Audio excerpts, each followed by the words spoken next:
你以後冇直接用水嚟泡木耳啦，唔單止時間長，仲好難處理乾淨木耳表面嗰啲雜質。用呢個方法唔單止泡得快，而且泡出嚟嘅木耳啊特別飽滿脆口。今日我就將廚房泡木耳嘅方法免費咁分享俾大家，覺得有用嘅你就收藏起嚟，日後想做呢，仲揾得到呢條視頻啊嘛。首先啊，木耳中加一匙白糖，能夠快速咁幫木耳吸飽水分，再加一匙澱粉，能夠將木耳表面嘅雜質吸附出嚟。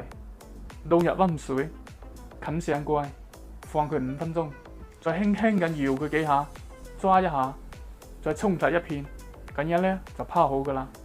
咁樣泡發嘅木耳啊，飽滿又乾淨，用佢嚟炒碗肉或者做涼拌都特別爽脆好食。你學識未啦？